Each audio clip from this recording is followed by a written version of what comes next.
Welcome, everybody. Tonight we continue with Revelation Chapter 1, verse 12 through 20. And I've titled this series, as we study the book of Revelation, The Reveal. And tonight also cover a verse 18 that says, I am the living one. I was dead, but look, I am alive forever and ever, and I hold the keys to death and hell. So tonight we're going to look at not only that verse, what does that mean that Yahusha holds the keys to death and hell, but we're also going to revisit the topic of the day of Yahuwah. And also, we're going to look at the significance of the menorah and its connection to Yahusha, the tree of life. And this portion of scripture is going to reveal the symbolic revelation of the 7 stars and the 7 golden lampstands. And then I'm going to review some of the timelines we looked at in Daniel and some of the associated events. Last week, we closed with this short little video, and I think it's fitting to review it one more time. As Jesus was leaving the temple, one of his disciples said to him, "Look, teacher, what massive stones! What magnificent buildings! Do you see all these great buildings?" replied Jesus. "Not one stone here will be left on another. Every one will be thrown down."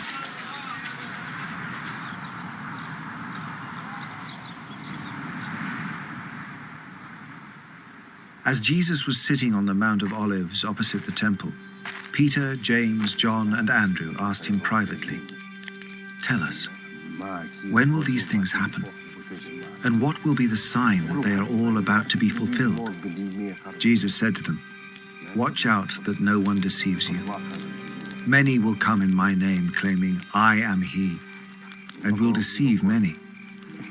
When you hear of wars and rumors of wars, do not be alarmed. Such things must happen, but the end is still to come. Nation will rise against nation, and kingdom against kingdom.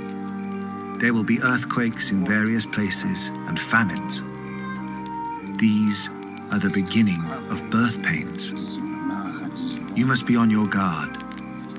You will be handed over to the local councils and flogged in the synagogues.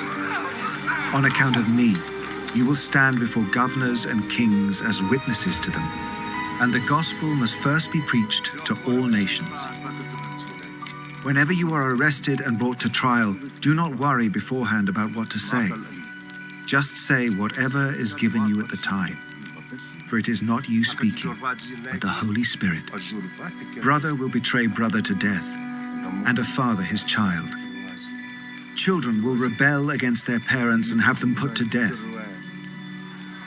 Everyone will hate you because of me. But the one who stands firm to the end will be saved. When you see the abomination that causes desolation, standing where it does not belong, let the reader understand. Then let those who are in Judea flee to the mountains. Let no one on the housetop go down or enter the house to take anything out. Let no one in the field go back to get their cloak. How dreadful it will be in those days for pregnant women and nursing mothers. Pray that this will not take place in winter, because those will be days of distress unequaled from the beginning, when God created the world until now, and never to be equaled again. If the Lord had not cut short those days, no one would survive. But for the sake of the elect, whom he has chosen, he has shortened them.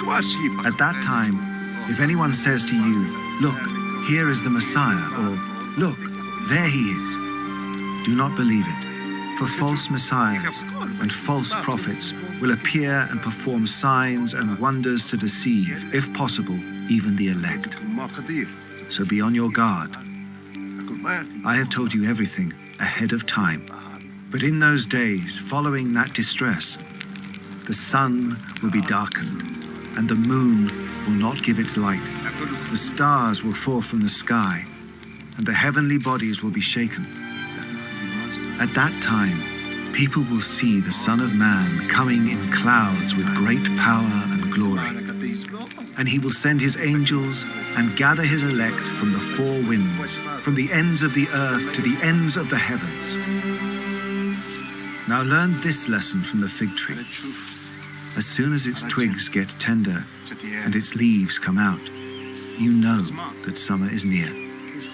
Even so, when you see these things happening, you know that it is near, right at the door. Truly, I tell you, this generation will certainly not pass away until all these things have happened. Heaven and earth will pass away, but my words will never pass away. So we most certainly see the fig leaves on the fig trees forming. We most certainly are aware that our number one enemy is deception. And that little short movie clip is something I could listen to often because I want it to sink into my mind, all these things, and be prepared for the things coming upon this earth. So we covered these verses last week, Revelation 1:9 through Revelation 1:11. And in Revelation 1:10, it says John the Revelator came to be in the Spirit on the day of YHWH. So he was transported through a vision or some type of experience where he came to be in the Spirit on the day of YHWH. He was in the future, and he was observing, and he was hearing, and he was seeing, and he was writing. And he heard behind him a loud voice as a trumpet saying, I am the Aleph and the Tav, the first and the last, and write in a book what you see and send it to the seven assemblies of Asia, to Ephesus, to Smyrna, to Pergamos, to Thyatira, to Sardis, and to Philadelphia. And last week we went over all of the scriptures associated with this verse. And they were very revealing. I'm not going to go over them again tonight, but they were very revealing. And there were elements in these verses that made us think of various appointed times, like the voice like a trumpet. I mean, that makes you think about the Feast of Trumpets, and also things such as the 10 days of awe. Joel chapter 3, verse 14, we read, crowds in the valley of decision, for the day of YHWH is near, in the valley of decision. So many times that 10 days of awe between the Feast of Trumpets and Yom Kippur, that's a time of inner reflection, and it's really the valley of decision. And the line is drawn in the sand. You are either participating in the beast kingdom or you are in his kingdom, and he is King of Kings and Lord of Lords of your life. And judgment, these scriptures also spoke of judgment coming. So it had elements of the Feast of Trumpets, the 10 days of awe. It has elements of the Day of Atonement. And ultimately, one day is going to be the ultimate epic jubilee when he returns. One scripture we overlooked last time, and I want to highlight it tonight. And it goes hand in hand with the question Maxie posed last week about the day of YHWH. And we talked about, what is the day of YHWH? When does it occur? How long is the day of YHWH? Is it a day? Is it 1,000 years? Or is it both? So as we go through the book of Revelation, we will keep this question in mind and propose answers to the same. But we read in Joel 2, chapter 2, verse 11. And Yahweh shall give forth his voice before his army, for his camp is very great, for mighty is the doer of his word. For the day of Yahweh is great and very awesome, and who does bear it? Now, I can't help but want to review these verses in Amos chapter 5, 16 through 20. I want us to really grasp this day of Yahweh. It says, therefore, Yahweh Elohim of hosts, Yahweh said this, there is wailing in all open squares, and in all the streets they say, alas, alas, and shall call the farmer to mourning, and skilled lamenters to wailing. And in all vineyards there is wailing, for I pass through your midst, said Yahweh. Woe to you who are longing for the day of Yahweh. What does the day of Yahweh mean to you?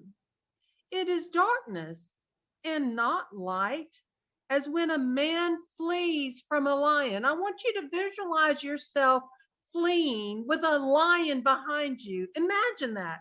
Okay, you are fleeing from a lion and you run and meet a bear is coming at you. You have a lion behind you. You're meeting a bear. So as when a man flees from a lion and a bear shall meet him,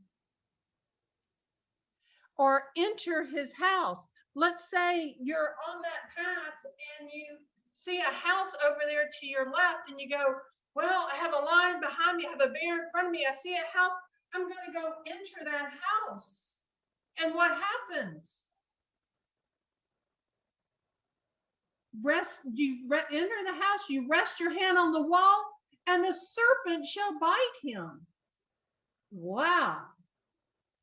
Is not the day of Yahweh darkness and not light? Is it not very dark with no brightness in it? That is the most horrible day I can imagine. It's so dark that if you do not have Yahusha HaMashiach, if you have not been washed by the blood of the Lamb, if you wow. This is what Yahusha, this is why Yahusha laid down his life for us. He knew the evil in this world. He made a way where there seemed to be no way. Again, can you imagine? You're fleeing from a lion. You see a bear coming the opposite direction and right in front of you. You turn left to go into a house and you're so tired of running and panting, and you put your hand on the wall to rest, and a serpent shall bite. Oh my goodness. Oh my goodness. So that's just a little introductory, some introductory verses to the day of Yahweh. And we're going to discuss it further as we get further into our study tonight. So we begin with Revelation 12 through 16. And I turned to see the voice which spoke with me. And having turned, I saw 7 golden lampstands. And in the midst of the 7 lampstands, one like the son of Adam, dressed in a robe down to the feet and girded about the chest with a golden band. And his head and hair were white as white wool, as snow, and his eyes as a flame of fire, and his feet like burnished brass, as if refined in a furnace, and his voice as the sound of many waters. And in his right hand he held 7 stars, and out of his mouth went a sharp 2-edged sword, and his face was as the sun shining in its strength. So obviously, this same vision Daniel saw. And we're going to read several scriptures from Daniel, but also let's begin with Zechariah chapter 4, verse 2. And he said to me, "What do you see?" So I said, "I have looked and see a lampstand, all of gold, with a bowl on top of it, and on the stand 7 lamps with 7 spouts to the 7 lamps." And in Daniel chapter 7, verse 13, I was looking in the night visions and saw one like the son of Enosh coming with the clouds of the heavens. And he came to the Ancient of Days, and they brought him near before him. There's a footnote with that verse. It says, son of Enosh. This is Aramaic term, is similar to the Hebrew Ben Adam, son of Adam, but not the exact equivalent of it, it states. And then Daniel chapter 10, verse 5, then I lifted my eyes and looked and saw a certain man dressed in linen, whose loins were girded with gold of Uphaz, very similar to John the Revelator, what he was seeing. And in Daniel 10, verse 6, and his body was like beryl, and his face like the appearance of lightning, and his eyes like torches of fire, and his arms and feet like polished bronze in appearance, and the sound of his words like the sound of a crowd. In Ezekiel chapter 1, verse 24, and when they went, I heard the noise of their wings, like the noise of many waters, like the voice of the Almighty, a tumult, like the noise of an army. And when they stood still, they let down their wings. Speaking of the 4 living creatures right there. Ezekiel chapter 43, verse 2. And see, the esteem of the Elohim of Israel came from the way of the east. And his voice was like the sound of many waters, and the earth shone from his esteem. It will be no mistaking when he returns. Revelation chapter 2, verse 16, repent. Whoa, yes, indeed. This is a word for today's generation.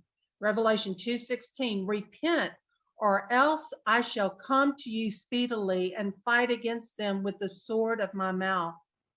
Isaiah 49:2, and he made my mouth like a sharp sword, in the shadow of his hand he hid me, and made me a polished shaft. In his quiver he hid me. Hebrews 4:12, for the word of Elohim is living. The word of Elohim is living and working and sharper than any 2-edged sword, cutting through even to the dividing of being, or the soul and spirit, and of joints and marrow, and able to judge the thoughts and intentions of the heart.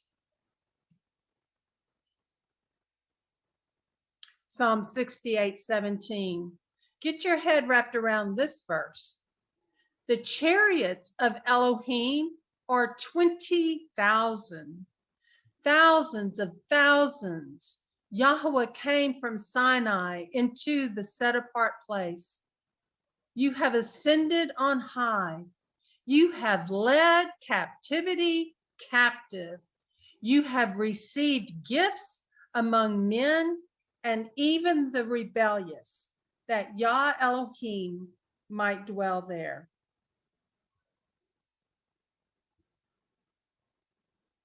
Greetings to the 7 churches continues. And when I saw him, I fell at his feet as dead. And he placed his right hand on me, saying, do not be afraid. I am the first and the last, and the living one. And I became dead, and see, I am living forever and ever. Amen. And I possess the keys of Sheol and death. Write therefore what you have seen, both what is now and what shall take place after these. The secret of the 7 stars, which you saw in my right hand, and the 7 golden lampstands. The 7 stars are messengers of the 7 assemblies, and the 7 lampstands, which you saw, are 7 assemblies. So with those symbols, we have our answer as to what they are. And so here are the 7 lampstands, which are the 7 assemblies.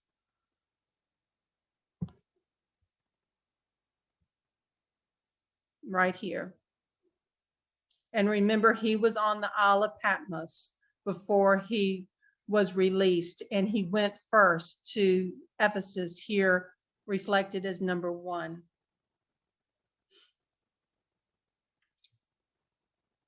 So Yah is the first and the last. He is the living one. He said he had become dead, and see, I am living forever and ever.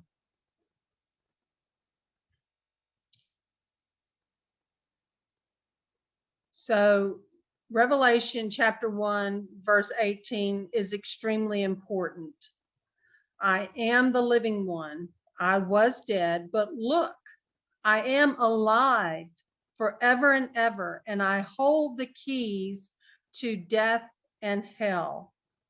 So I'd like to camp out here for just a moment, because what happens to us after we die, it fits in the double-minded corporate category for unbelievers. It's in that double-minded category. And most of our topics, when we come to the table, we are in the sound mind category. We stand in agreement, but there are a few that we have different views on. So I'm going to present my understanding, but I also know there's various understandings to this. But I may be able to impart something that people have not considered before. In John chapter 11, verse 21 through 27, this was after Lazarus had died. And Martha said to Yahusha in verse 21, Master, if you had been here, my brother would not have died. But even now I know that whatever you might ask of Elohim, Elohim shall give you. Yahusha said to her, your brother shall rise again. Martha said to him, I know that he shall rise again in the resurrection at the last day. And if she had been totally correct, he probably would have just said, yes, this is so.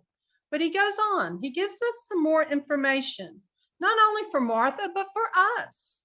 Yahusha said to her, I am the resurrection and the life.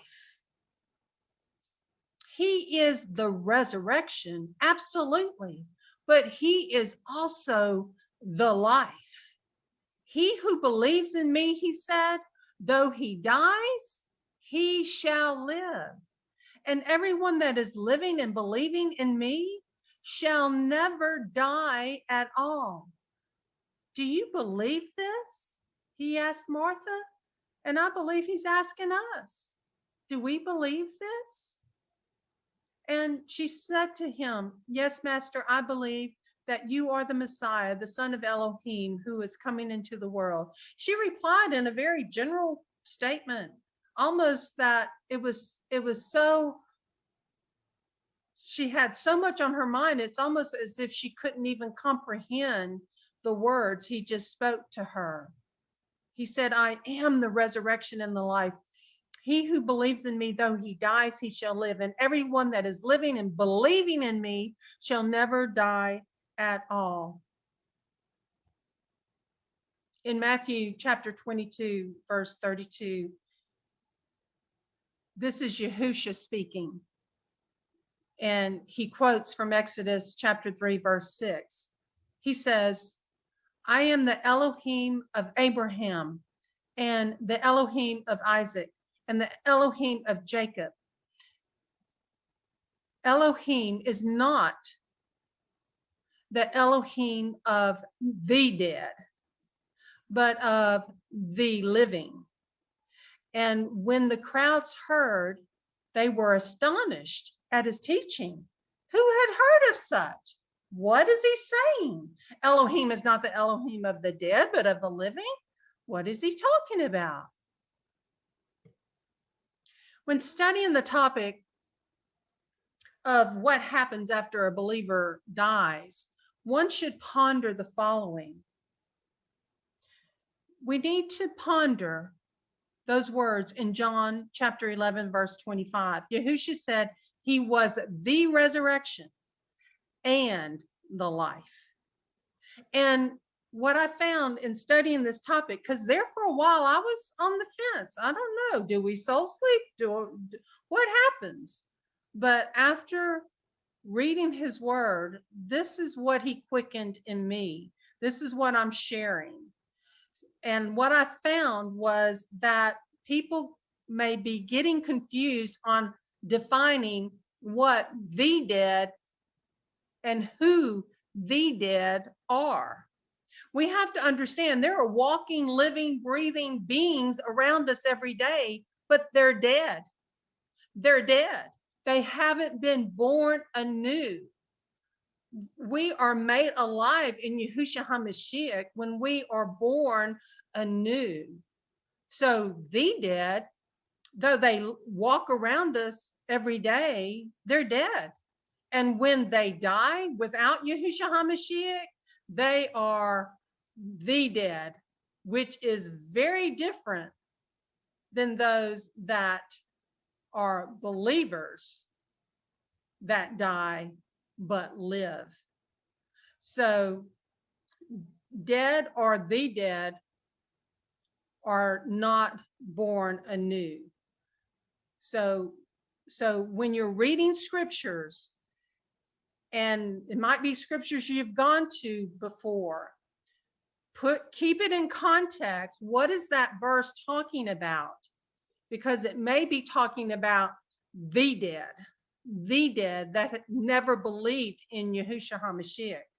Number 3, remember he is in us, like we were talking about earlier, and we are in him. We are one body in him. He is the head of a living body. He is alive. He is the head of the one new man. Number 4. Yahusha defined sleep. That was another term that I felt were throwing people off, is this word sleep. And somehow it got transformed into soul sleep. So Yahusha defined sleep. And in John chapter 11, verse 13, sleep means someone that has died, not sleeping. So when his disciples said, well, Lazarus should be doing better, and if he's just sleeping, they were telling Yahusha that he must be doing better. He's just sleeping. And so Yahusha clarified it, saying, no, he has died. So the phrase sleep was used, but it was indicating that Lazarus had died. Number 5, Yahweh never mixes clean and unclean. This is extremely important. Yahweh never mixes clean and unclean. In the wilderness encampments, when someone died, they would take that dead body outside the camp.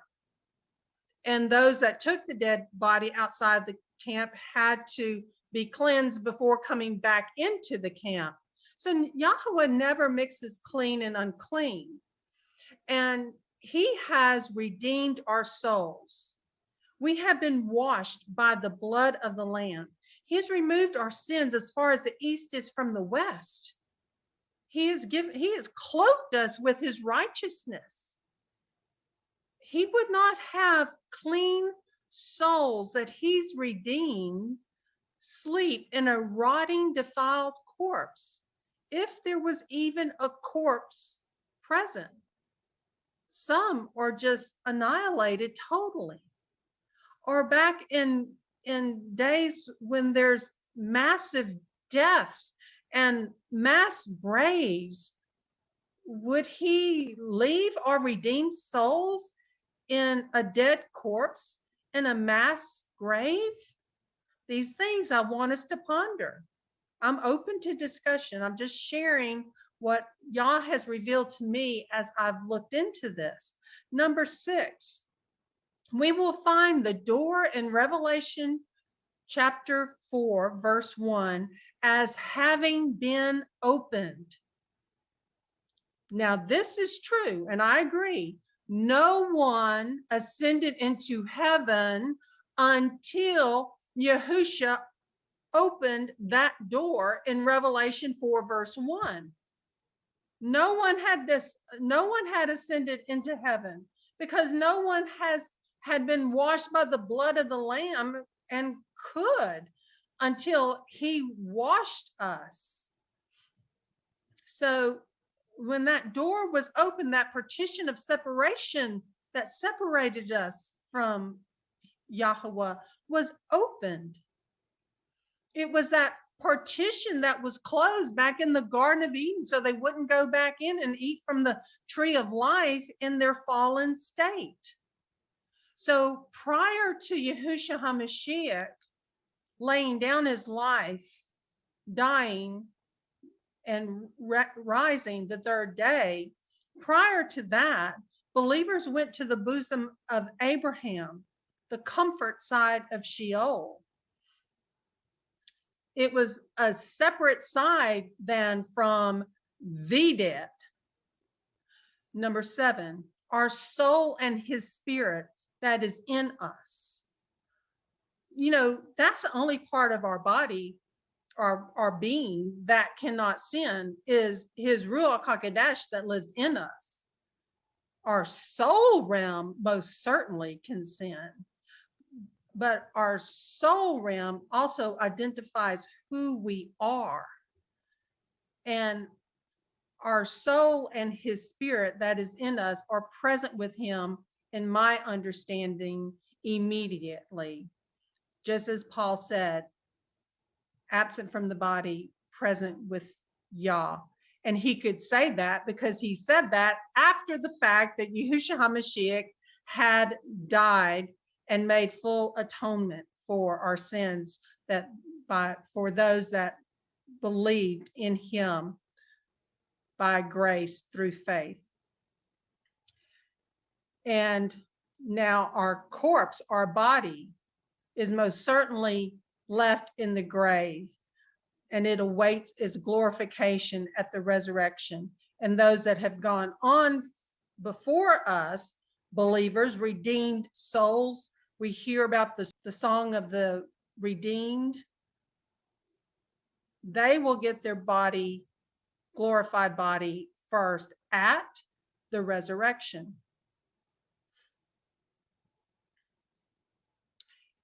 In Psalm 23, verse 4, David wrote, "When I walk through the valley of the shadow of death, I fear no evil, for you are with me.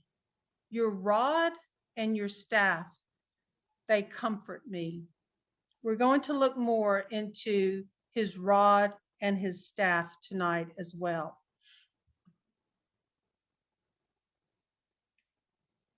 In Revelation chapter 4, verse 5, "And out of the throne came lightnings and thunders and voices, and 7 lamps of fire were burning before the throne, which are the 7 spirits of Elohim."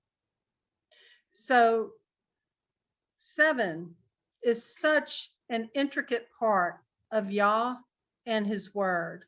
7 is often viewed as the number of Yahweh, and 6 the number of man. The number 8 is the number of new beginnings.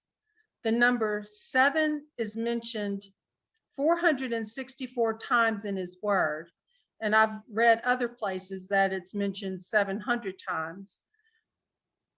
The number 7 is a direct connection with Yah, with the 7 spirits of Elohim, or his 7 Moedim.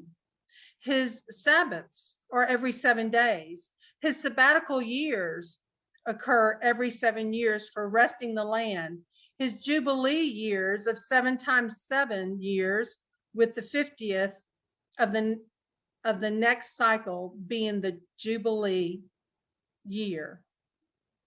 He told his disciples to forgive your brothers 70 times 7. There are 7 assemblies mentioned in the book of Revelation.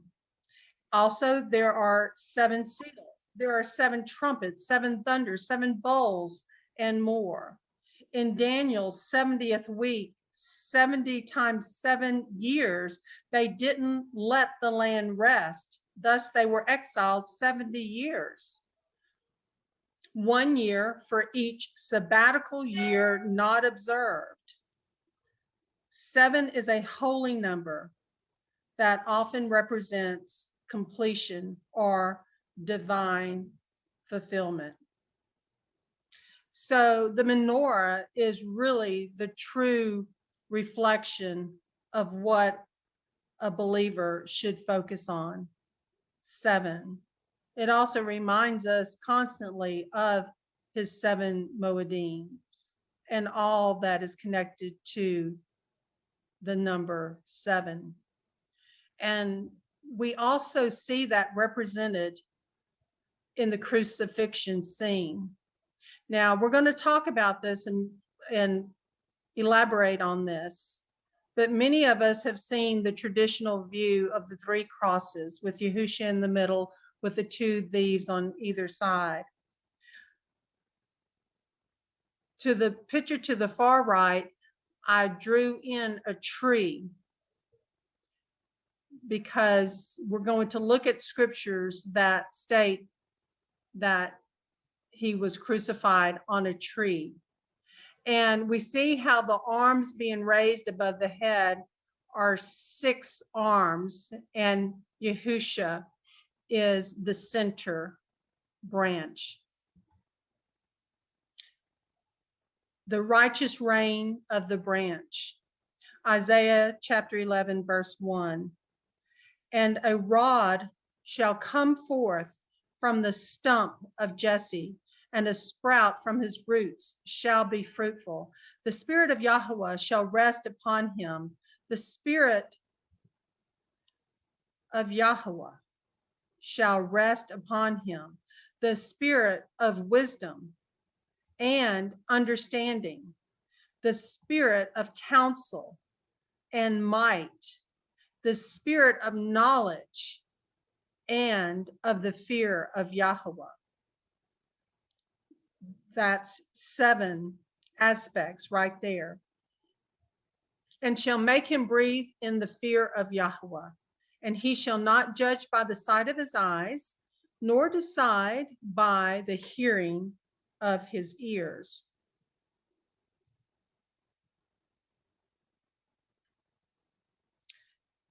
This is an excerpt from Messengers of Messiah, and this was a book. It's free, it's online, and when I send out this recording, I'll send the links. You may just want to focus on chapter 6 and 7. These are just excerpts from chapter 7, and this was done again by Peter and Christy Micas. So it states, Messiah Yahusha crucified on the almond tree. And in Acts chapter 10, verse 39, we read, and we are witnesses of all things which he did both in the land of the Jews and in Jerusalem, whom they killed by hanging on a tree. Acts chapter 13, verse 29. Now, when they had fulfilled all that was written concerning him, they took him down from the tree and laid him in a tomb. It goes on to say, although Christian tradition depicts Yahusha crucified on a Roman cross, the word of Elohim shows that Yahusha was crucified on a tree. The Romans not only crucified people on upright stakes, but also used trees for this purpose when necessary. This is also a precedent during the Second Temple period for Jews crucifying Jews. Let me read that last sentence again. There is also a precedent during the Second Temple period for Jews crucifying Jews. So again, you see how even the crucifixion scene depicts the 7 lamps, the menorah that is before Yahweh. And in the layout of the tabernacle and the layout of the temples, this was depicting what is often referred to as temple man. We know in Hebrews chapter 9, verse 9, that while they were under the book of the law and under the tabernacle and temple system, this was their tutor to teach them about Yahweh. And so it was a 3D living parable, if you will. And every aspect of the makeup of the tabernacle and the temple reflected the one new man, with Yahusha HaMashiach as the head in the Holy of Holies. Now, in the wilderness tabernacle, there was only one showbread table and one lampstand. In Solomon's temple, there were 10 of each, one lampstand for each table, since each lampstand had 7 branches and there were 10 lampstands. The total is 70 lights, which almost certainly is a symbol of national Israel as a light to the world in Isaiah 42:6, 49:6, and 60 verse 1. So you see over here in Solomon's temple, there were 10 lampstands or 10 menorahs. But you see the outline of the one new man coming together and making the temple man. And it was a parable pointing us to that fact.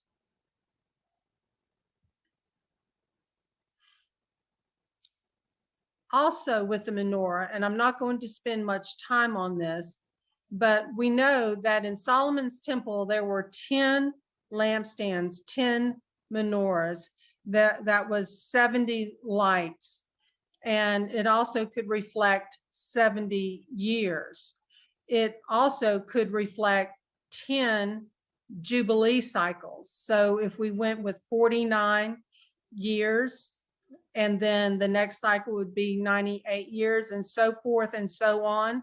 And it also reflects the 70th week of Daniel that we're looking at in the book of Revelation. At 483 years, we know that in the 69th week of Daniel's 70 weeks, Yahusha was crucified. And in the 70th week, this is what we're looking at right now, when Yahusha will return. So the 69th week, as I understand it, and there's different viewpoints on this, that was when Yahusha came and was crucified. And the 70th week of Daniel is when we will see him returning for the final time. So we see 10 times 49, as with these 10 jubilees, equals 490 years. We see 70 times 7 equals 490 years. So this is what we will be looking at in Revelation when we're looking at what I perceive to be 7 years and Daniel's 70th week. We also notice a gap, and some do not perceive this gap. But at the same time, we have to remember when Yahusha in the book of Luke is stated, when he got up in front of the synagogue and he quoted from Isaiah 61, we read, "The Spirit of the Master Yahweh is upon me, because Yahweh has anointed me to bring good news to the meek. He has sent me to bind up the brokenhearted, to proclaim release to the captives, and the opening of the prison to those who are bound, to proclaim the acceptable year of Yahweh." And he stopped. He stopped. This is what the rest of the story will be as we continue. And the day of vengeance of our Elohim, now that is what's going to be coming in the book of Revelation. That's why he stopped up here, because that was not the portion he was fulfilling. Only this was the portion he was fulfilling in his first coming. Now we're looking at the portion he's going to be fulfilling in his second coming. And the day of vengeance of our Elohim, to comfort all who mourn, to appoint unto those who mourn in Zion, to give them embellishment for ashes, the oil of joy for mourning, the garment of praise for the spirit of heaviness. And they shall be called trees of righteousness, a planting of Yahweh, to be adorned.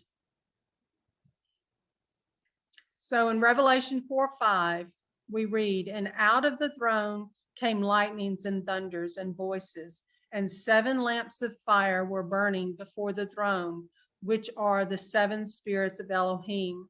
This simplistic menorah sample was instrumental in our understanding when we were in the traditional church setting that, wow, we should be following Yahweh's 7 Moedim.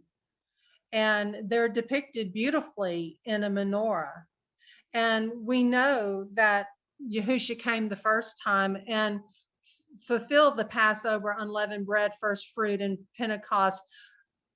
But also we know that these Moedim will play an instrumental role in the end of days. So there's still more things going on and will be going on with these.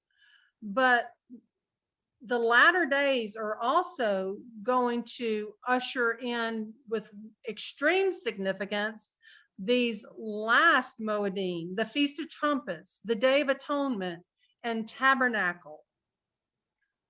And when he returns, that will be the epic, ultimate Jubilee year.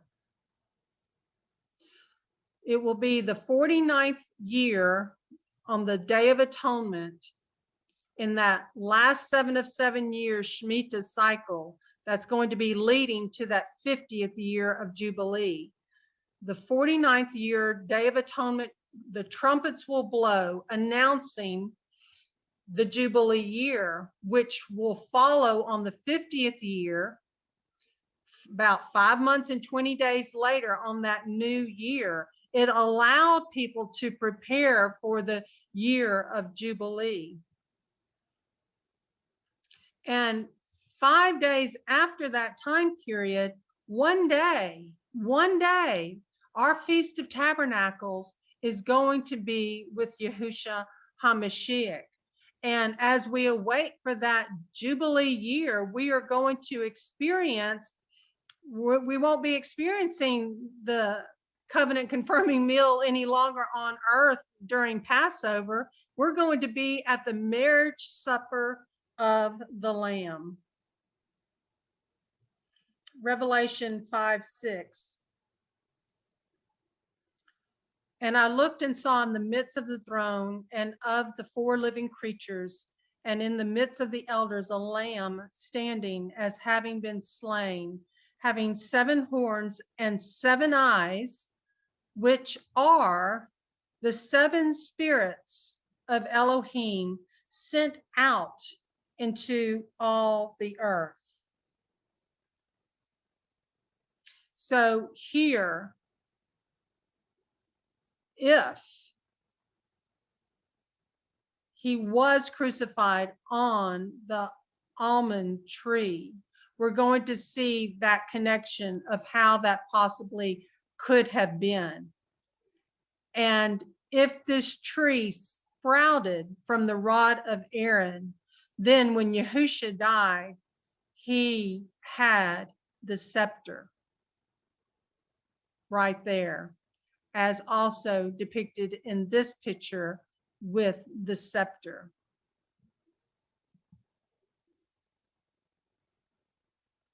Messiah Yahusha lifted up on the almond tree.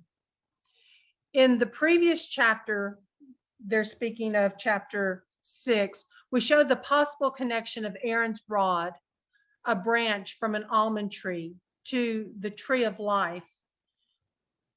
Reasons why Aaron's rod would have been used as the standard for the serpent, and evidence that King David may have planted Aaron's rod with the serpent on the summit of the Mount of Olives, the place where Elohim was worshipped.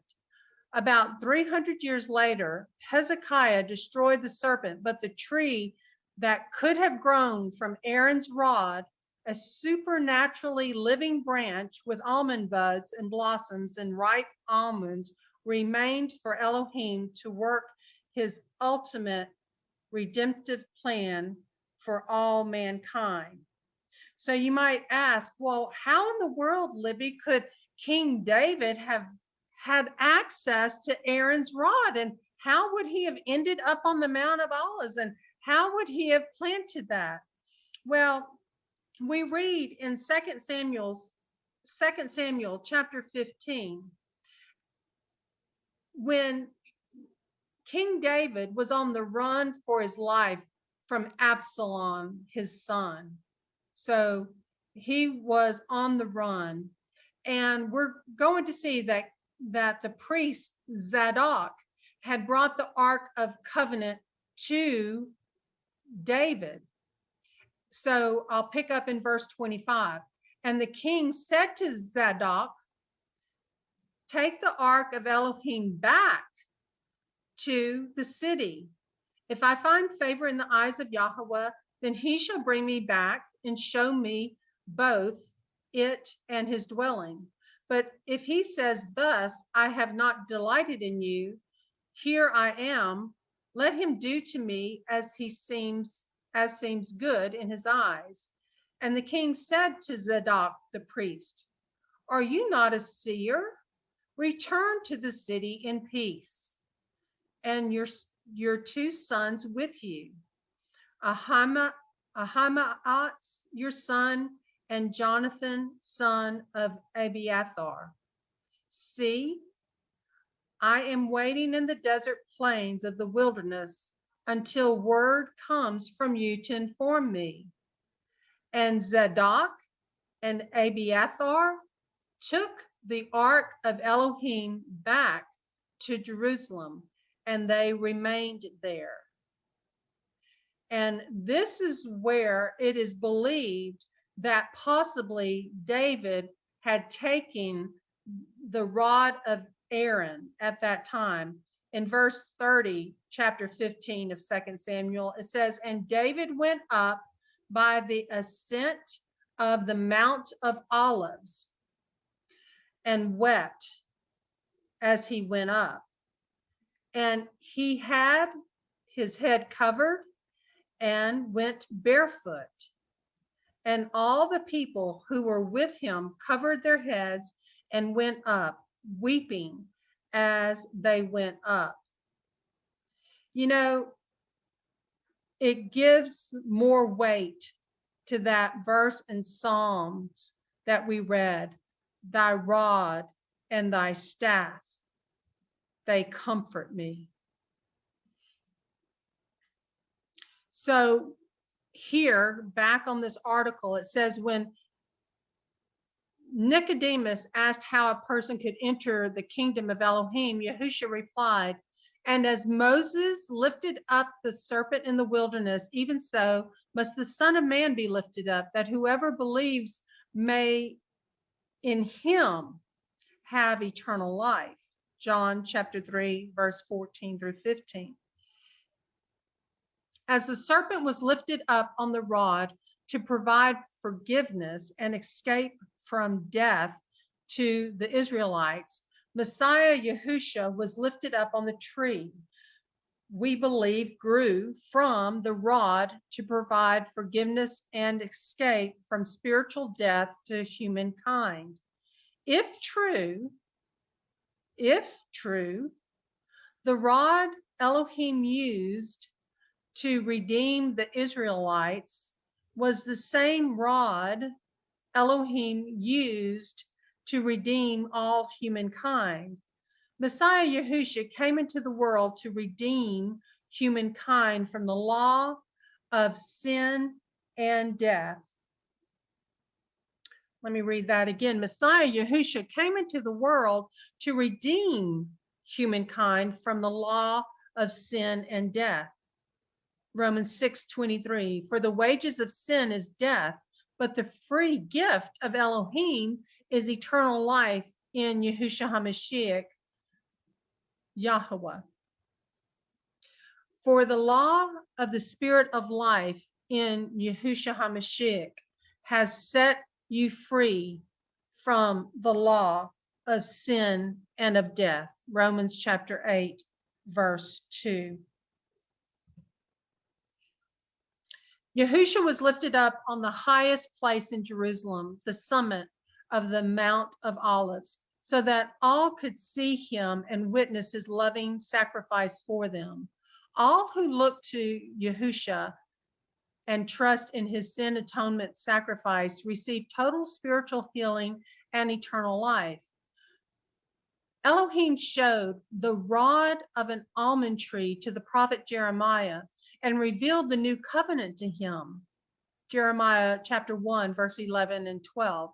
And the word of Yahweh came to me saying, what do you see, Jeremiah? And I said, I see a rod of an almond tree. Then Yahweh said to me, you have seen well, for I am watching over my word to perform it.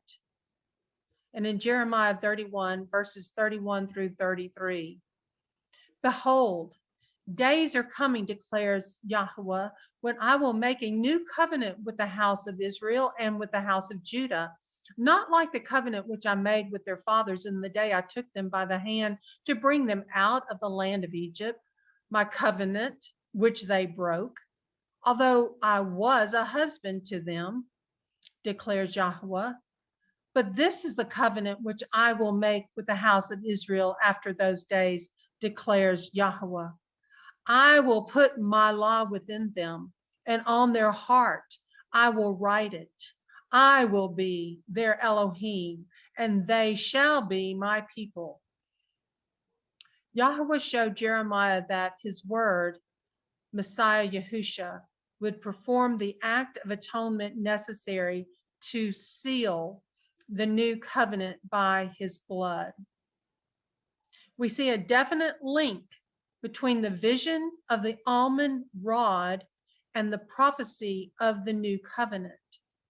There is only one almond rod in the word of Elohim that was used for Elohim's redemptive purposes, Aaron's rod. As we have shown, we believe the connection has to do with Aaron's rod being a branch from the tree of life. and that it grew into the crucifixion tree upon which Yahusha HaMashiach was crucified. As previously explained, the Greek word zulon is used in New Testament references to the tree on which Yahusha was crucified. In other references to trees in the New Testament, the Greek word dendron is used, referring to a living, growing tree known by the fruit it produces. It is also important to note that in the Septuagint, the late 2nd century BC Greek translation of the Hebrew Bible Old Testament, the Greek word zulon is used in references to all the trees of the Garden of Eden, including the tree of life and the tree of knowledge of good and evil. We read about that in Genesis chapter 2, verse 9. And out of the ground, Yahweh Elohim caused to grow every tree, zulon, that is pleasing to the sight and good for food, the tree zulon of life, also in the midst of the garden, and the tree zulon of the knowledge of good and evil. They go on to state, we believe that it is prophetically significant that the only other example in the New Testament where the Greek word zulon appears is in where? The book of Revelation, referring to the tree of life. In Revelation chapter 2, verse 7, with emphasis added, he who has an ear, let him hear what the Spirit says to the assemblies. To him who overcomes, I will grant to eat of the tree zulon of life, which is in the paradise of Elohim, in the middle of its street, and on either side of the river was the tree zulon of life, bearing 12 kinds of fruit, yielding its fruit every month, and the leaves of the tree were the healing of the nations. Blessed are those who wash their robes, that they might have the right to the tree zulon of life, and may enter by the gates into the city. Revelation chapter 22, verse 14. And if anyone takes away from the words of the book of this prophecy, Elohim shall take away his part from the tree zulon of life, and from the holy city, which are written in this book. Because the Greek word zulon is only used to refer to the crucifixion tree and the tree of life in the New Testament, this suggests to us a link between the two.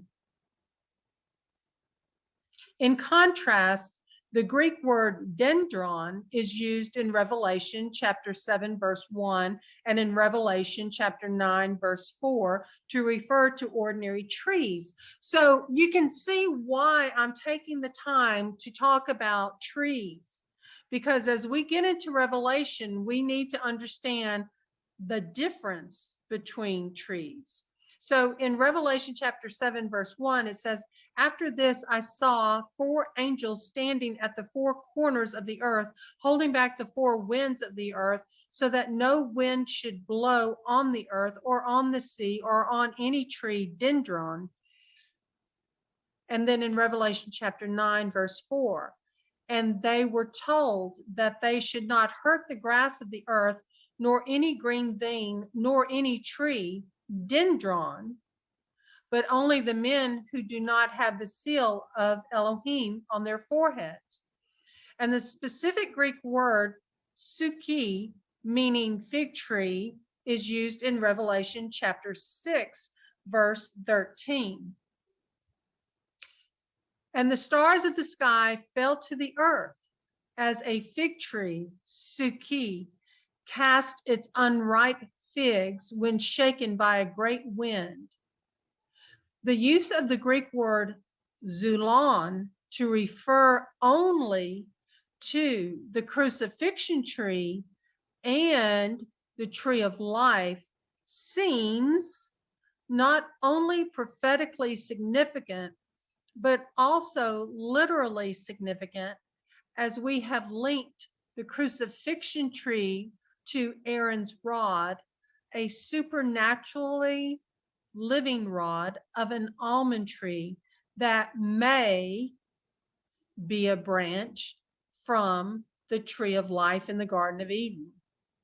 As the tree of life in the Garden of Eden was the source of eternal life for Adam and Eve, the only way of salvation and eternal life with Elohim is by partaking of the sacrifice made by Messiah Yahusha on the crucifixion tree. So I wanted to bring in those possibilities for everyone to ponder. And this was only some of the supporting documentation of what led this couple to consider those possibilities. And I think they make a significant case that we should consider.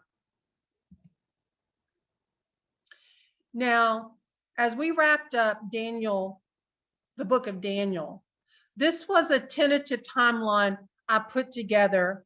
And I just kind of want to review this because this is going to be the approach I take for studying the book of Revelation. So looking at this as Daniel's 70th week, we know that it begins a 7-year time period down here, that last 7-year time period before the epic and final Jubilee. We read about a peace agreement in Daniel chapter 9, verse 27, that would be signed by the Antichrist at that time, but he would not be revealed at that time. And we also realize that the animal sacrifices will be reinstituted by the present day Talmudic Israel. They already have reinstituted animal sacrifices, but when these animal sacrifices resume or they are started again, we're looking for animal sacrifices that will be done on a special altar. I mean, they're already doing sacrifices elsewhere, but when they place those animals on a special altar, or when they build their third temple, then that's the time period that would be indicated here. And then midway through, we're going to see that the Antichrist will break that covenant. We'll look at the scriptures here soon. And also, the whore riding the beast is going to be killed, the great harlot. So here, this is going to be a great falling away time period here because of all the Christian Zionist churches and all the false shadow priesthood perceptions and so forth. And the two witnesses are going to play a mighty role in this time period. And then when the covenant is broken, the Antichrist will be revealed. The sacrifices will be transmuted, meaning they change into the abomination that lays waste, and the Antichrist will destroy incredibly. So the animal sacrifices and probably the beheadings begin in the last 3.5 years, when he will destroy incredibly.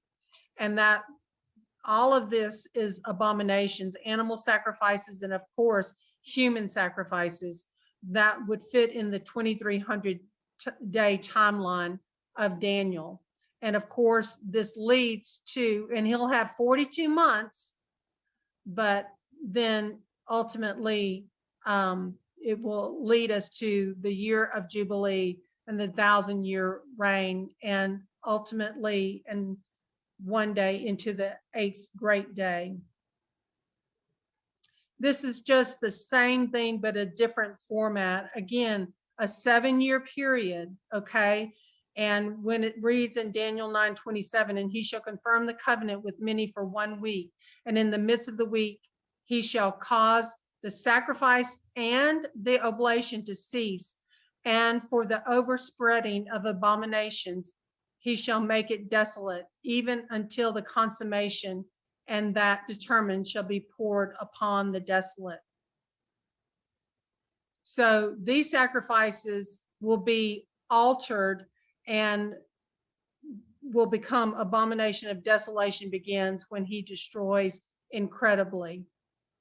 And we know these sacrifices take place here in the 2300 days for Revelation, because it says in Daniel chapter 8, verse 13 and 14, then I heard one saint speaking, and another saint said unto that certain saint which spoke, how long shall be the vision concerning the daily sacrifice and the transgression of desolation? So how long shall be the vision concerning here the daily sacrifices here and the transgression of desolations here, to give both the sanctuary and the host to be trodden underfoot? And he said to me, unto 2,300 days, then shall the sanctuary be cleansed. Now, I do know some use the 2,300 day year computation.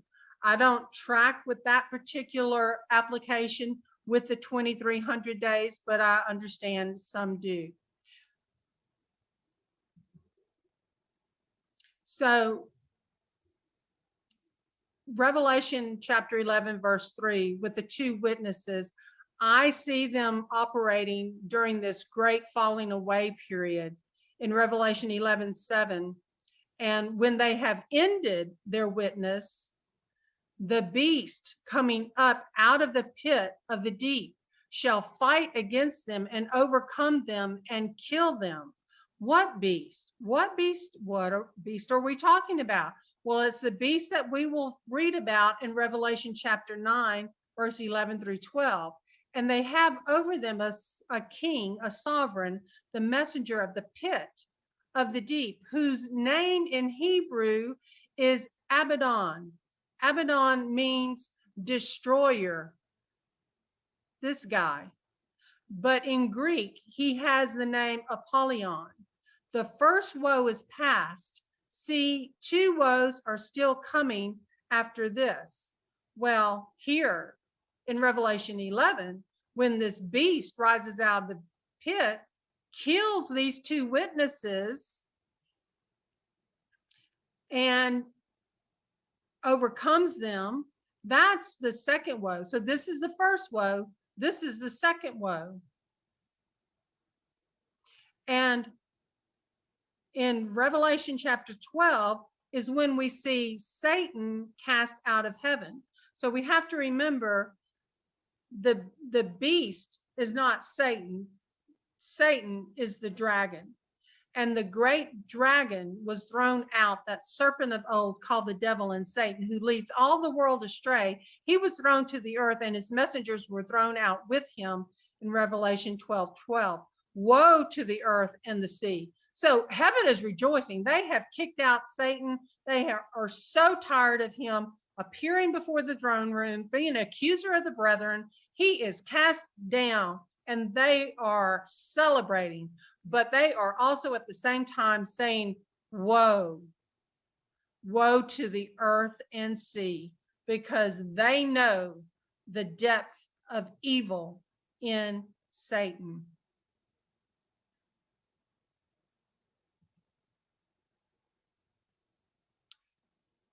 We also have discussed how when Satan is cast down to the earth, even though we see the woman in the beginning of chapter 12 clothed with the sun and the moon at her feet and a crown of stars, 12 stars on her head, we then, at the end of chapter 12, we're going to see her on earth. And we read about that in Revelation 12:13-17. And when the dragon saw that he had been thrown to the earth, he persecuted the woman who gave birth to the male child. And the woman was given 2 wings of a great eagle to fly into the wilderness to her place, where she is nourished for a time and times and half a time. That's 3.5 years. I see that in the latter part during the great tribulation period of 3.5 years, from the presence of the serpent. And out of his mouth, the serpent spewed water like a river after the woman, to cause her to be swept away by the river. And the earth helped the woman, and the earth opened its mouth and swallowed up the river which the dragon had spewed out of his mouth. And the dragon was enraged with the woman, and he went to fight with the remnant of her seed, those guarding the commands of Elohim and possessing the witness of Yahusha HaMashiach. I believe that remnant to be the 144,000 that have been sealed, that will be witnessing to those in that horrible, great tribulation time period of the last 3.5 years. So for my studies, I see the last 7 years consisting of 2 1,260-day timelines, totaling a total of 2,520 days. And within that time frame, we will also see the 2,300-day timeline. So in my understanding, the timelines for the 70th week must fall within these 2,520 days. Why? Because when interpreting Bible prophecy, the 360-day prophetic counting calendar is used, and that would equate 7 years being exactly 2,520 days. It's a counting calendar to keep us in sync with all these things that are unfolding, and to give encouragement to those, letting them know how much longer, because that is a common question. Even Daniel asked, how long? How long? People are going to be asking how long, and we should be keeping track. So again, the dragon is Satan. The beast is a demonic entity. The dragon gives its power to the beast. But also, we must not lose sight of what the final 7 years is all about. It is a war over the birthright and breach between king and kingdom. And as I see it, this birthright war is twofold. So what's going on here? The birthright war number 1 is between the 2 houses, Judah, kingship, and a segment of which follow a shadow priesthood, and Israel, born from above, the one new man. And birthright war number 2 is between Esau, the beast man rising, and Jacob, the one new man. And this birthright war is going to be in that last 3.5 years. The birthright war number 1 is focused more on the first half. And when the great harlot is killed, there's going to be a great awakening of Judah during this time period, and they are going to coalesce with Israel, those that believe in Yahusha HaMashiach, that become the one new man, the temple man, with Yahusha HaMashiach as the head, and they will gain strength during this last 3.5 year period. That's when it's going to be a war between Esau, his colors red, blood red, and the true Israel remnant born from above. So the birthright war number 1, we recall, is between the 2 houses. See, through Judah came the king, the throne, the scepter. The scepter shall not turn aside from Judah, nor an inscriber from between his feet, until Shiloh comes, Yahusha, and to him is the obedience of peoples. Yahusha has the rod. Yahusha has the scepter. And then we see through Joseph, Ephraim, Israel, came the birthright to the land. We read about that in 1 Chronicles chapter 5, verse 1 through 2. As for the sons of Reuben, the firstborn of Israel, he was the firstborn. But because he profaned his father's bed, his birthright was given to the sons of Joseph, son of Israel. To that, the genealogy is not listed according to the birthright, for Judah prevailed over his brothers, and from him came a ruler, although the birthright was Joseph's. And birthright war number 2 is between Esau, the beast man rising, and Jacob, the one new man. We read about that in Genesis 25, when Rebekah said within her the children struggled together, and she said, if all is right, why am I this way?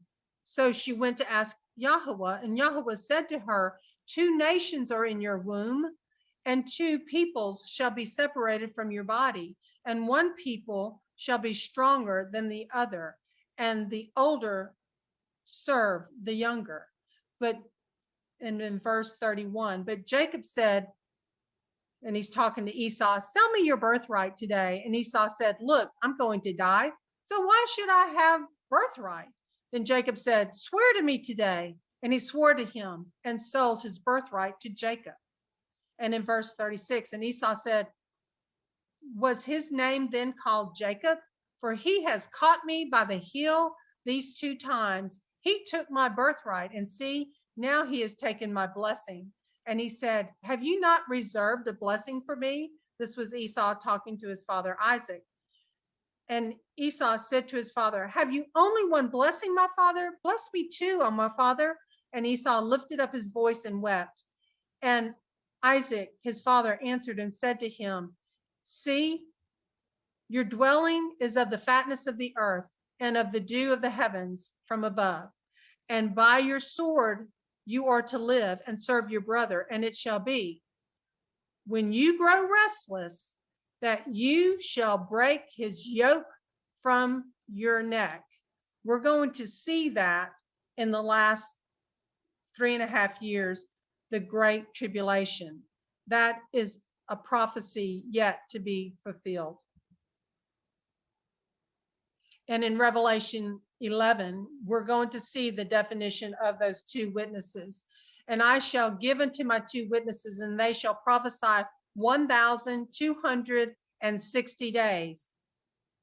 I mean, exact 1,260 days, clad in sackcloth. These are the 2 olive trees and the 2 lampstands that are standing before the Elohim of the earth. Now, those 2 lampstands, of course, we know lampstands are the assemblies, and it is believed possibly that the 2 lampstands are Smyrna and Philadelphia, the 2 assemblies that had no condemnation. And the 2 olive trees could reflect the spirit of Elijah and the spirit of Moses, or possibly they may manifest, but these are the possibilities. I mean, we're studying prophecy, we're studying eschatology. We can only speculate when it comes to eschatology. That's why you have so many different views, but it will become extremely clear, of course, as this unfolds. And so we contemplate this as we study the book of Revelation. So I've gone over this basic chart right here, but there's a few other things like right here.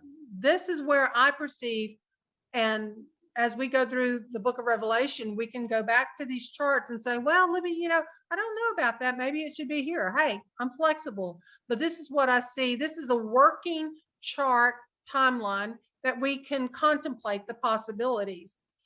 And we also know that the ones that make it to the 1335 day mark are blessed. Now, a lot of people put this 1335 toward the very end. Well, at the end, if you make it to the very end, yeah, you're absolutely going to be blessed, but it'd be a really great blessing if they got blessed here before this great tribulation. And how could that possibly happen? Well, we know the two witnesses are killed by the beast out of the pit in Revelation chapter 11, verse 7.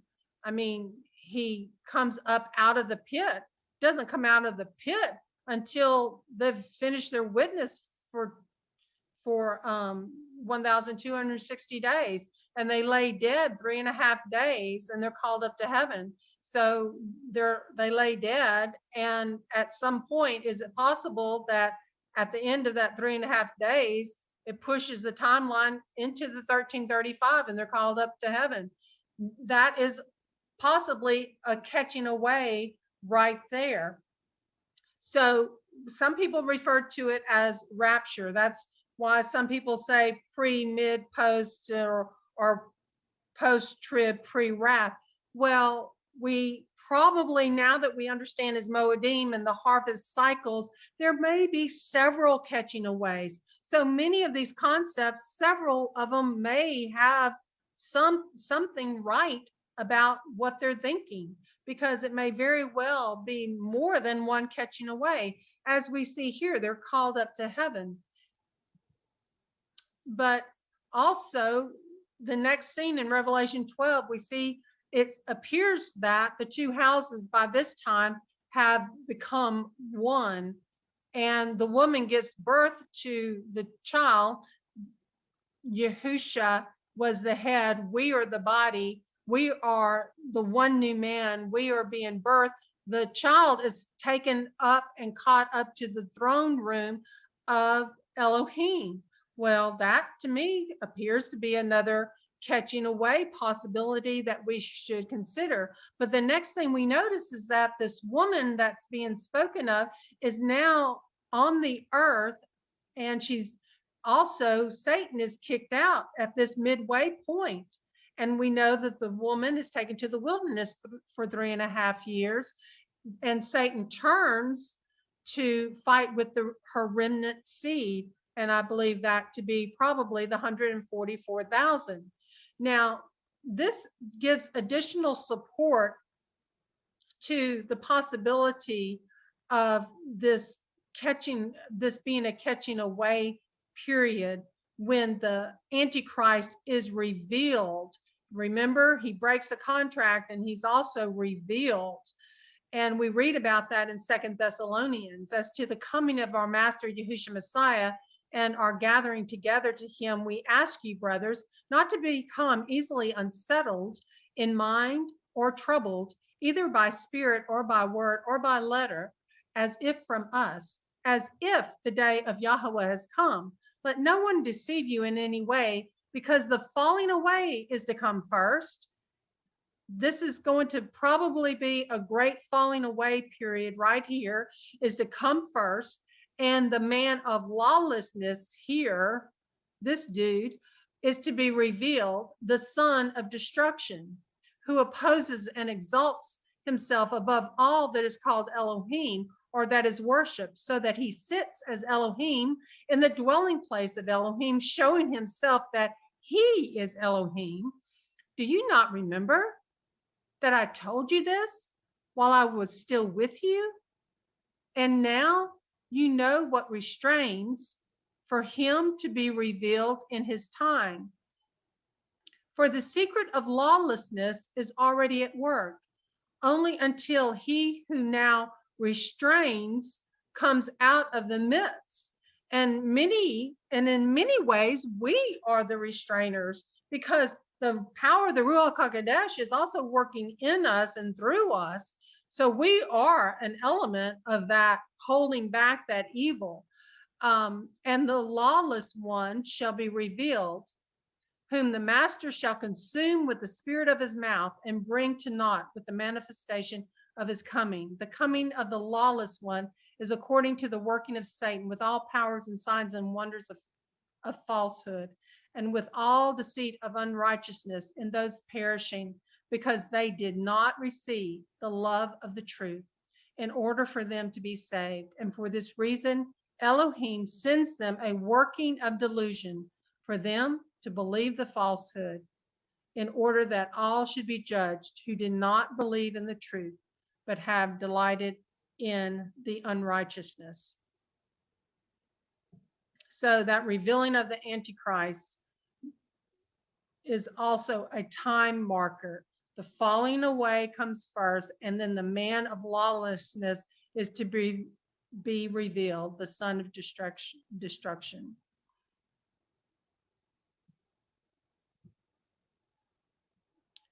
So the birthright war number 2 in this great tribulation time period is between the beast man Esau rising and Jacob, the one new man born from above. Daniel 12. And I heard, but I did not understand. So I said, my master, what is the latter end of these matters? And he said, go, Daniel, for the words are hidden and sealed till the time of the end. Again, there it goes right there. Go, Daniel, for the words are hidden and sealed till the time of the end. Many shall be cleansed and made white and refined, but the wrong shall do wrong, and none of the wrong shall understand, but those who have insight shall understand. And from the time that which is continual is taken away, and the abomination that lays waste is set up, is 1,290 days.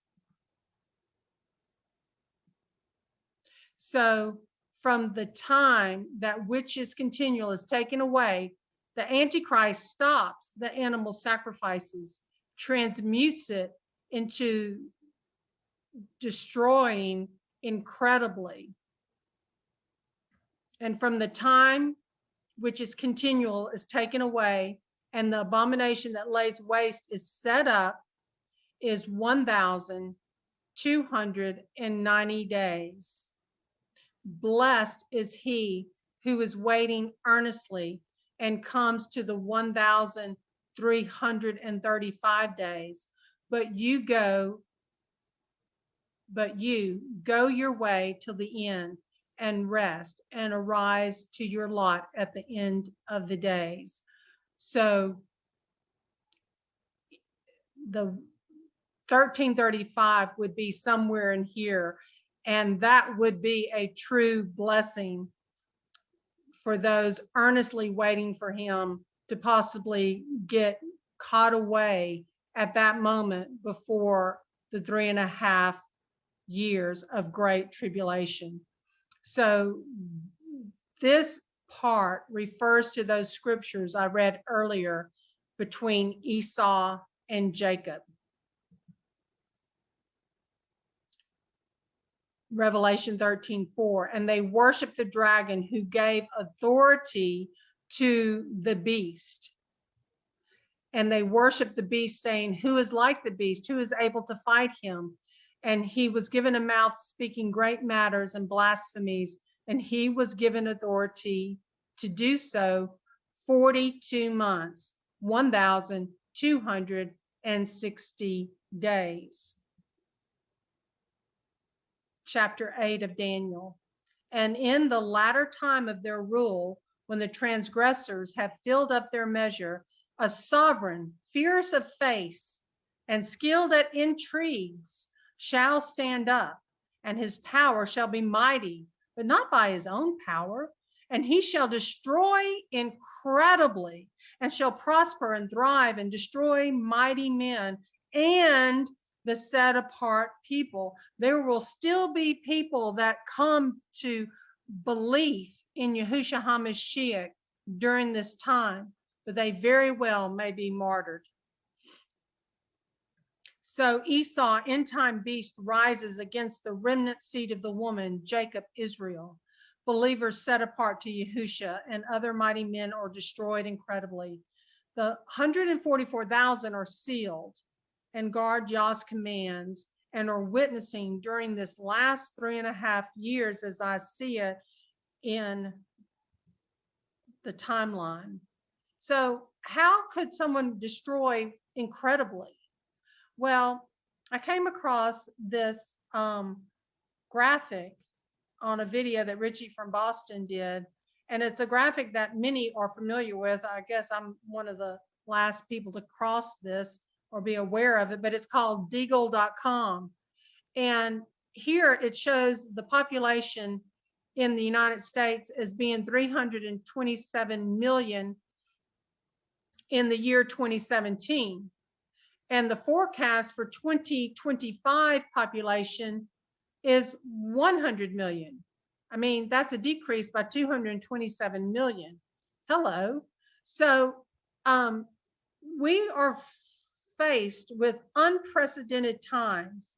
We not only have the global cabal pushing this messenger RNA at people that is not really considered a vaccine at all, that this whole earth is dealing with, but we also have mad scientists genetically modifying our food resources, mosquitoes, chickens, and sadly, Africa has really been attacked by this global cabal, this unconventional warfare.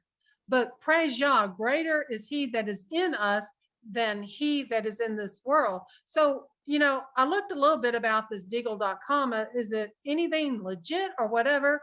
And from this website, No Fake News, it stated, people are writing and commenting on a global military intelligence website that has been used by many countries as a guide for strategic military statistics and reports. According to the information I have read, the website Deagle.com has an internet presence that dates back to 2003.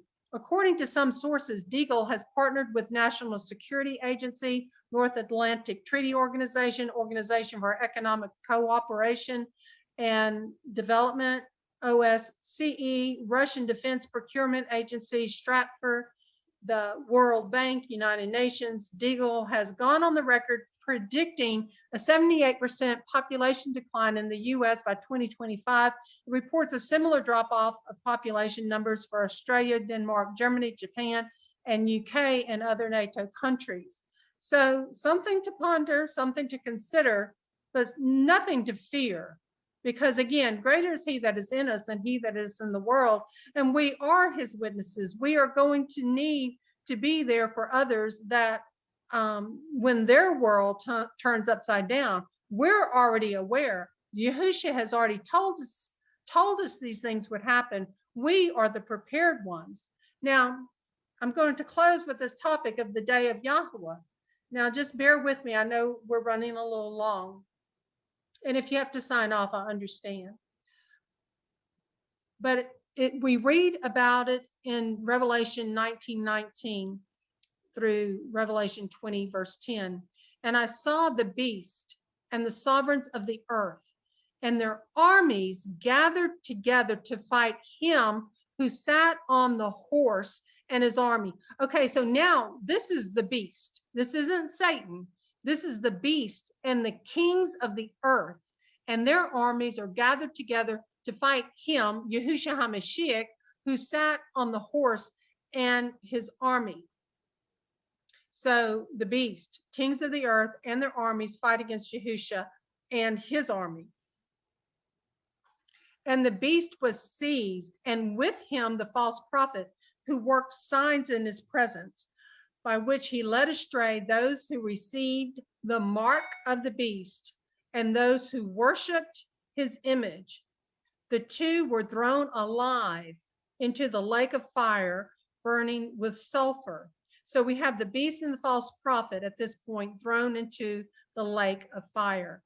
and the rest were killed with the sword which came from the mouth of him who sat on the horse, and all the birds were filled with their flesh. Now we're going to read about the 1,000 years, the 1,000-year reign.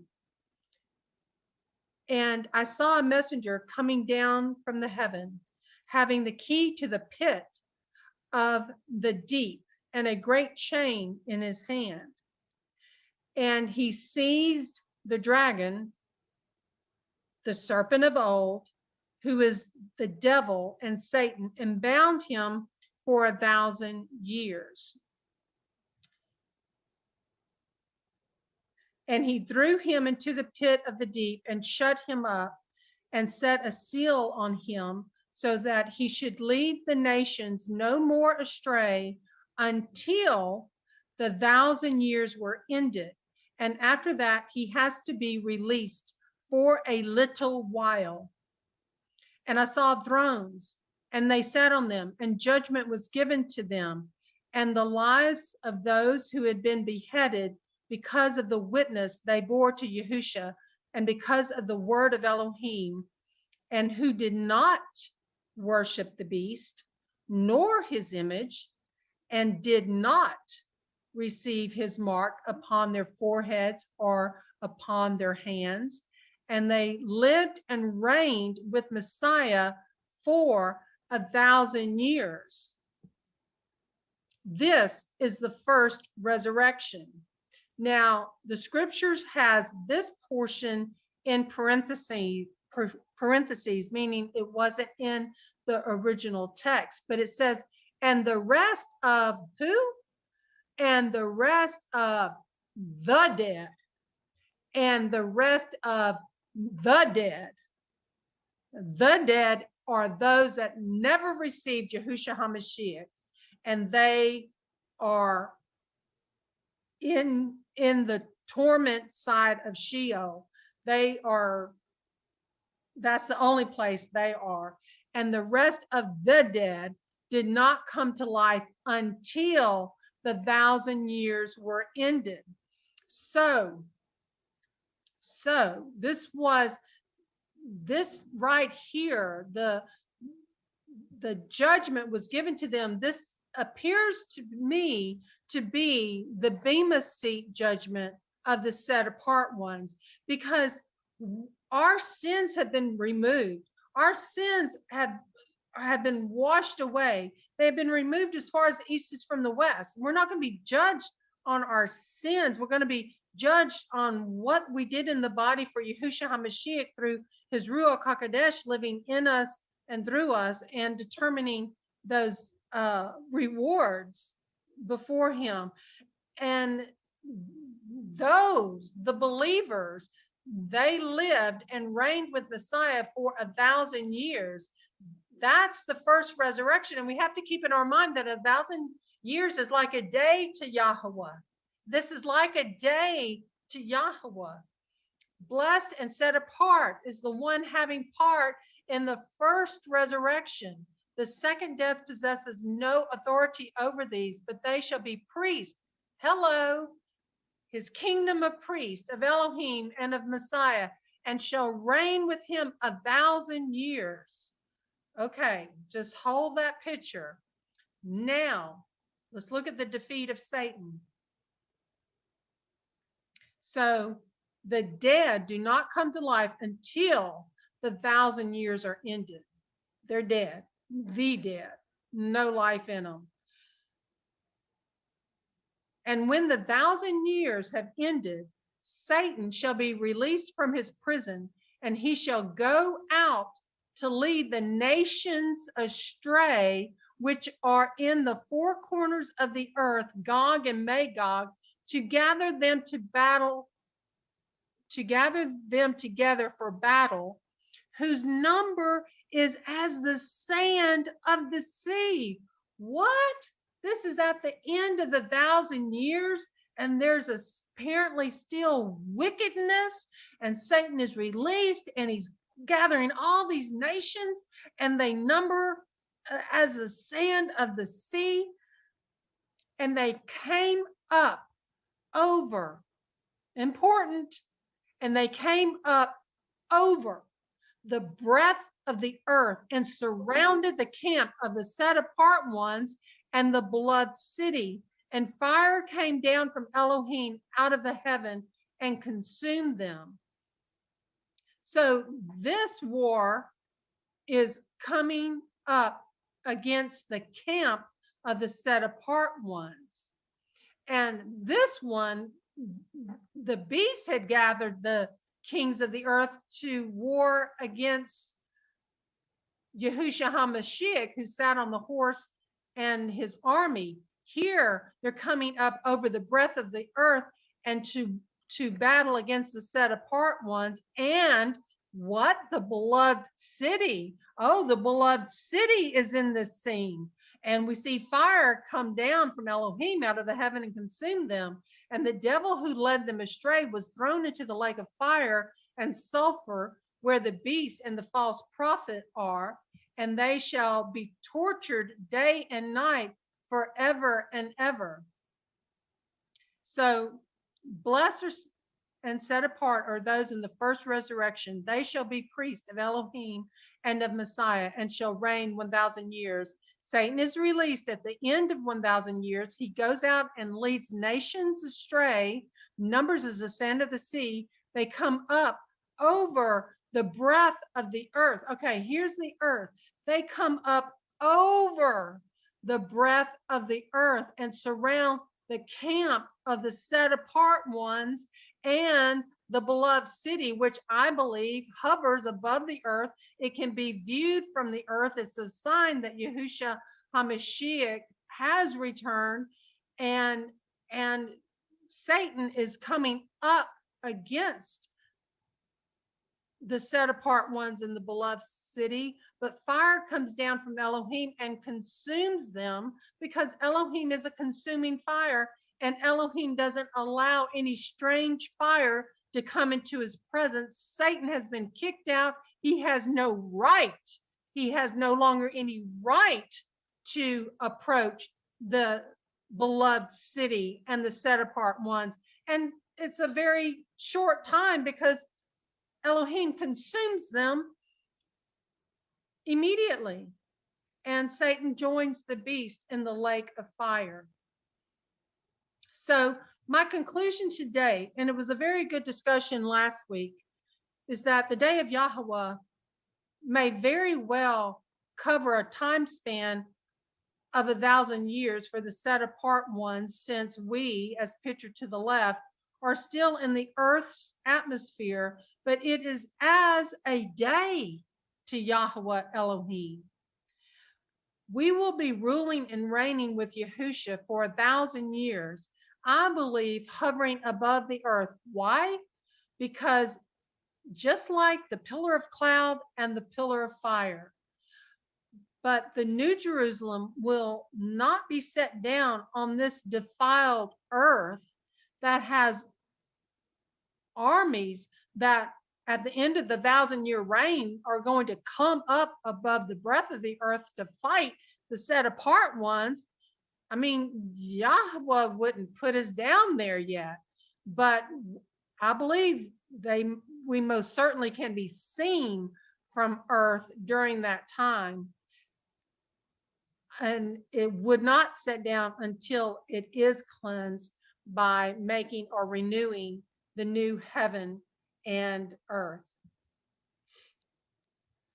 And in closing, Messiah redeemed us from the curse of the Torah, meaning the book of the law, having become a curse for us.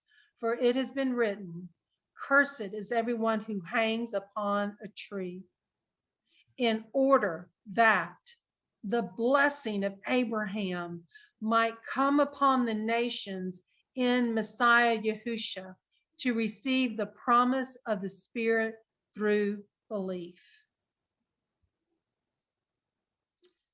So in closing, just going to give this brief 2-minute clip and we're done. Just to also keep it simple, because I go from simple to very in-depth, because that's what we're all made of. Those that are new to studying the book of Revelation and those that have studied it frequently.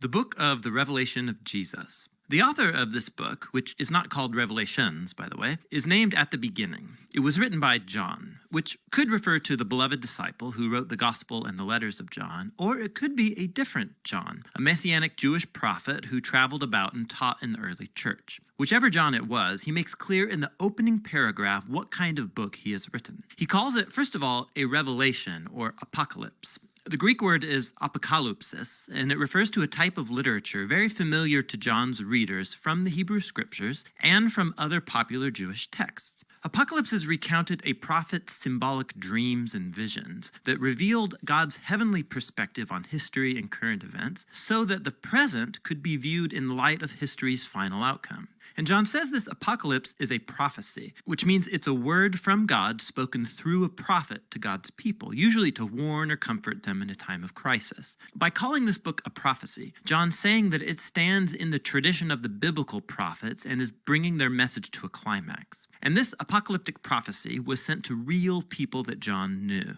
The book opens and closes as a circular letter that was sent to 7 churches in the ancient Roman province of Asia. Now, 7 is a meaningful number for John. It's a symbol of completeness based on the 7-day Sabbath cycle in the Old Testament. And John has woven 7s into every single part of this book. Now, with this opening, John has given us clear guidance about how he wants us to understand this book. Jewish apocalypses communicated through symbolic imagery and numbers. It is not a secret predictive code about the timing of the end of the world. Rather, John is constantly using these symbols that are drawn from the Old Testament, and he expects his readers to go discover what the symbols mean by looking up the text he's alluding to. Also, the fact that it's a letter means that John is actually addressing the situation of these first century churches. And so while this book has much to say to Christians of later generations, the book's meaning must first be anchored in the historical context of John's time and place and audience.